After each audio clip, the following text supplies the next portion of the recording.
कारोबार डाउन थी गए इन्होंने काबू सिर्फ इसी सूरत ही पसंद है जो बंदा घर भावे, क्योंकि जितना ज़्यादा मेल मिलाप थी इतना वायरस बनसी वबा फैल रहे थी।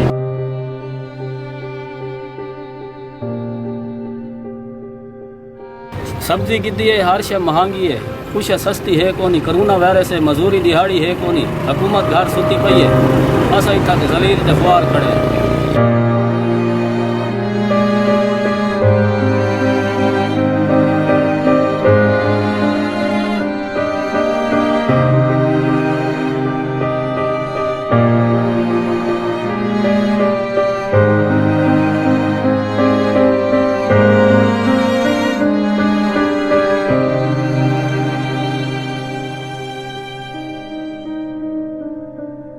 पिछले 4 दिन से हम ये काम कर रहे हैं फिलफराल के थ्रू, और भी बहुत सी हमारी सोसाइटियाँ हैं जो ये काम कर रही हैं। लेकिन चाहे जितनी भी सोसाइटियाँ हो जाएं और वो जितनी भी कोशिश कर लें, ज़रूरियात ज़्यादा हैं, लोग ज़रूरत से ज़्यादा मुतासर हुए हैं, हम वो चीज़ें पूरी नहीं कर सकते। तो आप लोगों से गुजारिश है कि अगर आपके मोहल्ले में आपके आसपास कोई भी बंदा डिज़र्विंग है तो उसकी जाके मदद करें, उसकी हेल्प करें।